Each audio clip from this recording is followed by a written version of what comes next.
আসসালামু আলাইকুম সবাইকে। আজকের ভিডিওতে এই সুন্দর একটি গলার ডিজাইন আপনাদের সঙ্গে শেয়ার করব। আশা করছি ভিডিওটি যদি সম্পূর্ণ মনোযোগ সহকারে দেখেন আপনাদের অনেক ভালো লাগবে এবং এটা শিখে নিতে পারবেন খুব সহজেই। তো চলুন শুরু করি। তো গলাটা তৈরি করার জন্য দেখুন আমি পেস্টিং নিয়ে নিয়েছি, আর এটা ডাবল ভাঁজে আছে। আপনারা চাইলে পেস্টিংয়ের বদলে কিন্তু বক্রমও ইউজ করতে পারেন, তো সেটা আপনাদের ব্যাপার। এখন আমি পেস্টিংটার লম্বার মাপটা নিয়ে নিচ্ছি। তো এখানে আমি 8 ইঞ্চি নিয়েছি। বন্ধ সাইডটা আমার সাইড করে নিলাম আমার কাটার সুবিধার্থে, আর অপর সাইড খোলা আছে। এখন এই বন্ধ সাইডের এদিক থেকে ধরে লম্বার মাপটা নিচ্ছি 6.5 ইঞ্চি। এটা কিন্তু আমার গলার মেন লম্বাটা আমি 6.5 ইঞ্চি রাখছি। আপনারা চাইলে আপনাদের মেজারমেন্ট অনুযায়ী লম্বাটা রাখতে পারেন। তো এবার এই সাইডে আমি 2.5 ইঞ্চি রাখছি চওড়া, আর যদি একদম শুকনাদের জন্য তৈরি করতাম তাহলে আমি 2 ইঞ্চি রাখতাম। তো এখানে আমি মিডিয়ামের জন্য 2.5 ইঞ্চি, হেলদি হলে 3 ইঞ্চি। তারপরেও অনেকে আছে যারা গলা একটু বড় সড়ো পড়ে, তাদের জন্য আপনারা চাইলে 2.5 থেকে 3 নিতে পারেন। এখান থেকে নিচের দিক থেকে ধরে 1.5 ইঞ্চিতে একটা মার্ক করলাম। ওই মার্ক থেকে এই নিচের দিকে এভাবে করে রাউন্ড করে একটা শেপ দিয়ে দিলাম নিচের দিকে, এমন কোণা হলো। এবার উপর থেকে ধরে এখানে আমি 4 ইঞ্চিতে একটা মার্ক করছি এবং ওখান থেকে ধরে এদিকে 1.5 ইঞ্চিতে একটা মার্ক করছি। করার পরে এখন উপর দিক থেকে এভাবে রাউন্ড করে নিয়ে আসলাম এবং এখান থেকে নিচের কোণাটায় এভাবে মিলিয়ে দিলাম। ব্যাস, আমার গলাটার কিন্তু শেপ হয়ে গিয়েছে, দেখতে পাচ্ছেন। এখন এদিক থেকে 1 ইঞ্চি 1 ইঞ্চি করে আমি এক্সট্রা নিচ্ছি। এই অংশে আপনারা গোল রাখতে পারেন এরকম 1 ইঞ্চি করে। তো আমি এভাবে করে নিলাম। কাটবো গোল করে, কারণ গোলটাই বেশি সুন্দর লাগছে।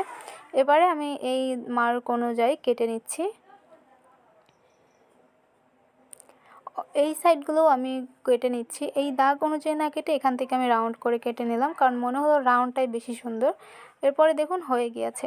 এখন এই গলাটা আমরা কাপড়ের সঙ্গে অ্যাটাচ করব।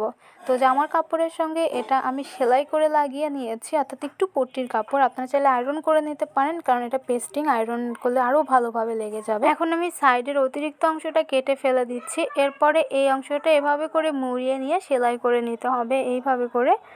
তো আমি এইভাবে করে সেলাই করে নিয়েছি, দেখুন। তো সেলাই করে নেওয়ার পরে এখন আমি জামার কাপড়টা নিয়ে নেব। জামার কাপড়ের এই মিডিলটা আমি বের করে নিলাম, একটু কাট করে নিলাম এবং সোজা সাইড করে নিলাম। একইভাবে পটির কাপড়টা ডাবল ভাঁজ দিয়ে একদম মিডিলে একটা কাট করে নিলাম। এরপরে জামার কাপড়ের সঙ্গে মিলিয়ে ধরে লম্বা করে সেলাই দিয়ে দেবো।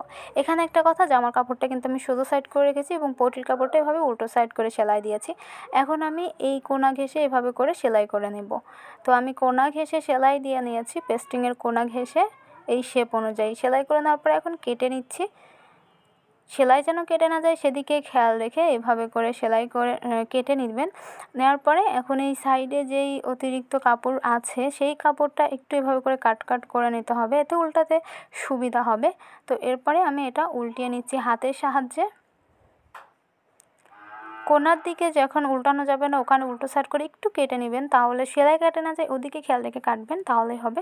আর এই যে একটা স্প্রিং বা কি বলে, এটার সাহায্যে আমি একটু জায়গাটা এগুলো চোকা করে নিচ্ছি ভিতরের দিকে ঠেলে দিয়ে স্ক্রু ড্রাইভারের সাহায্যে।